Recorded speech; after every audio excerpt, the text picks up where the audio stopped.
To Akshara health TV. పొగ తాగడం ఆరోగ్యానికి హానికరం.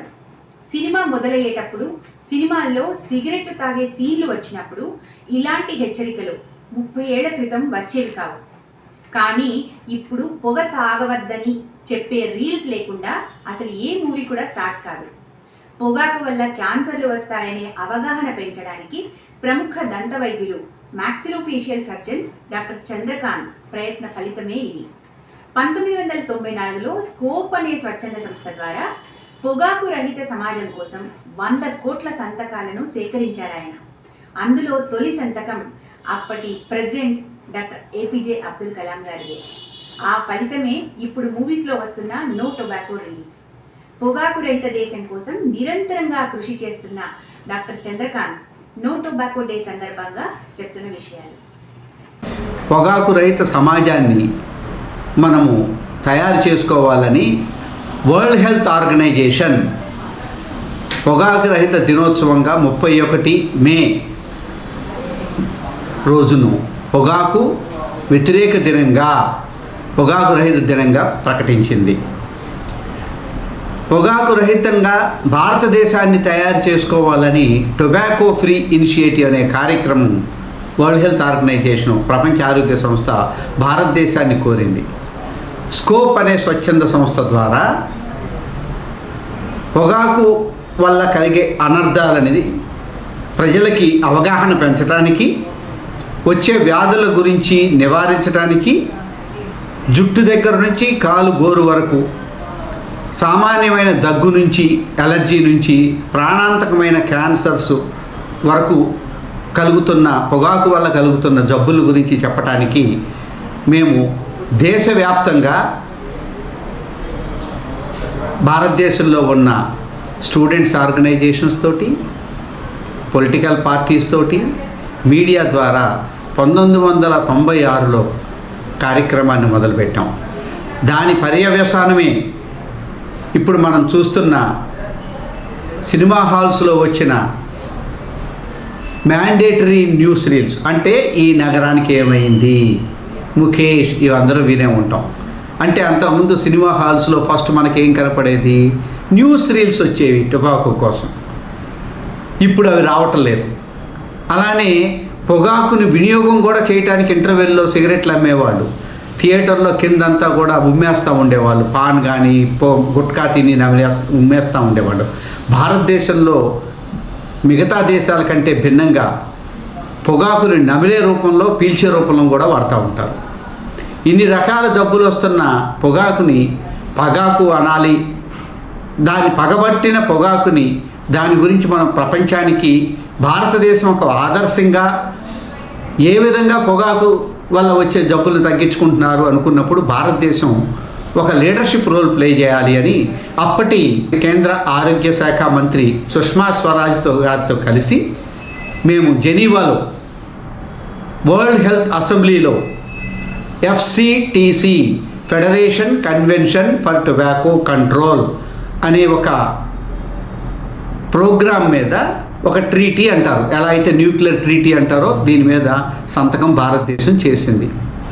ఆ రోజున భారతదేశం చేసిన సంతకం తర్వాత భారతదేశం సౌత్ ఈస్ట్ ఏషియాలో మేము లీడర్షిప్ రోల్ ప్లే చేస్తాము, మోడల్గా ఏ విధంగా మేము పొగాకు వినియోగాన్ని తగ్గిస్తాము అని చెప్పారు. దాంట్లో భాగంగానే ట్యాక్సులు పెంచారు. అడ్వర్టైజ్మెంట్స్ టీవీల్లో కానీ, రేడియోలో కానీ, విజువల్ మీడియాలో, ప్రింట్ మీడియాలో రాకూడదు అని నిషేధం విధించారు. పొగాకు వల్ల వచ్చే అనర్థాలు ఎక్కువగా అడ్వర్టైజ్మెంట్స్ వల్ల వస్తుంటాయి. కాబట్టి వాటిని తగ్గాలి అంటే ఏం చేయాలి, అడ్వర్టైజ్మెంట్ రాకూడదు. అందుకని సినిమా హాల్స్లో న్యూస్ రీల్ రాకుండా ఉండటం, అలానే మన పొగాకు ఉత్పత్తుల వారు ఏ రకమైన సాంస్కృతిక క్రీడా కార్యక్రమాలకి మద్దతు ఇవ్వకుండా, స్పాన్సర్షిప్ ఇవ్వకోకుండా నిషేధం తీసుకొచ్చారు. ఇది కేంద్ర ప్రభుత్వం యొక్క మంచి కార్యక్రమం. ఆ రోజు అబ్దుల్ కలాం గారు ప్రెసిడెంట్గా ఉండి భారతదేశంలో మనం పొగాకు వినియోగాన్ని తగ్గించాలని అప్పటి ప్రైమ్ మినిస్టర్ మన్మోహన్ సింగ్ గారు, దాని తర్వాత సబ్సిక్వెంట్గా అన్ని రాష్ట్ర ప్రభుత్వాలు కూడా పొగాకుని వినియోగాన్ని తగ్గించడానికి, పంటని తగ్గించడానికి, వినియోగాన్ని తగ్గించడానికి, దానివల్ల వచ్చే అనర్థాలు తగ్గించడానికి వివిధ కార్యక్రమాలు చేపట్టారు. ఇది ఒక మంచి పరిణామం. ఈ సంవత్సరం పొగాకు రహిత దినోత్సవానికి థీమ్ ఏంటి అని అంటే, పొగాకు పరిశ్రమలు చిన్న పిల్లల మీద ప్రభావం చూపకుండా ఎలా కాపాడుకోవాలి అంటే,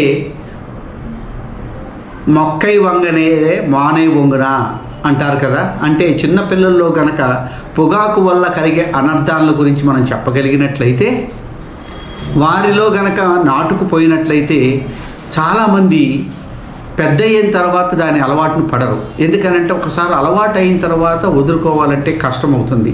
అదే చిన్న వయసు నుంచి ఇది ప్రమాదము అని తెలిసినప్పుడు పిల్లలు అట్లీస్ట్ ఆలోచిస్తారు. అందుకని పొగాకు యొక్క పరిశ్రమని పిల్లలకి దూరంగా ఉండేలాగా, అంటే బీడీలు చుట్టేవాళ్ళు సిగరెట్లు పరిశ్రమల్లో, చుట్టల పరిశ్రమల్లో, గుట్కా పరిశ్రమల్లో పిల్లల్ని పనిచేయనీకపోవటం, అడ్వర్టైజ్మెంట్స్లో కానీ వినియోగాల్లో అమ్మకాల్లో కానీ వీళ్ళని పార్టిసిపేట్ చేయకోకుండా, పాలు పంచుకోకుండా చూడటం, వీళ్ళు స్పాన్సర్ చేసే కార్యక్రమాలు ఏవి కూడా స్కూల్స్ కానీ కల్చరల్ ఈవెంట్స్ అంటారు, సాంస్కృతిక కార్యక్రమాల్లోని పార్టిసిపేట్ చేయకోకుండా ఉండటం.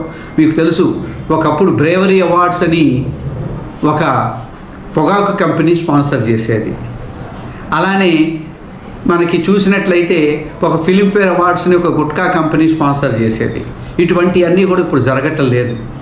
మనం సాహస కార్యక్రమాల్లో, సాంస్కృతిక కార్యక్రమాల్లో, క్రీడా కార్యక్రమాల్లో పిల్లలు ఆరోగ్యంగా ఉండాలి, మంచిగా పార్టిసిపేట్ చేయాలి అని అంటే కనుక పొగాకు అనేది వాళ్ళ యొక్క సామర్థ్యాన్ని తగ్గిస్తుంది. కాబట్టి వాళ్ళు దాంట్లో పార్టిసిపేట్ చేసే వాళ్ళెవరూ కూడా దీనికి దూరంగా ఉండేలాగా మనం ప్రోత్సహించాలి. ప్రభుత్వ పరంగా చేసే కార్యక్రమాలతో పాటు ప్రజలు, స్వచ్ఛంద సంస్థలు, తర్వాత మీడియా కూడా ఒక గురుతర బాధ్యతని తీసుకున్నట్లయితే పొగాకు వినియోగాన్ని తగ్గించి దానివల్ల వచ్చే వ్యాధుల్ని తగ్గించుకోవచ్చు. ముఖ్యంగా కోవిడ్ తర్వాత చాలామందికి గుండె జబ్బులు వస్తున్నాయి, మెదడులో స్ట్రోక్స్ వస్తున్నాయి, తర్వాత పెరాలసిస్ రావటం జరుగుతుంది. పొగాకు వాడకం ఉన్నవారికి ఇంకా చాలా తొందరగా వస్తుంది. కాబట్టి మనం ఏం చేయాలి అని అంటే, కోవిడ్ వల్ల కానీ, కోవిడ్ వ్యాక్సిన్ వల్ల కానీ పొగాకు వినియోగం చేస్తున్న వారు కనుక అయితే వాళ్ళకి ఇంకా ఒక 1000% ఎక్కువగా జబ్బులు రావడానికి ఆస్కారం ఎక్కువగా ఉంటుంది. కాబట్టి ఆ అలవాట్లు మాన్పించడానికి వాటి గురించి అవగాహన పెంచుకొని పొగాకు దూరంగా ఉందాం. పిల్లలు తల్లిదండ్రులకి మార్గదర్శకం అవుతారు. వాళ్ళే భావి భారత పౌరులు. వాళ్ళల్లో ఈ మధ్యనే మనం చూస్తూనే ఉన్నాము, డ్రగ్స్, మాదక ద్రవ్యాల వినియోగం కూడా సిగరెట్ల రూపంలో మనం ప్రచారం జరుగుతుంది.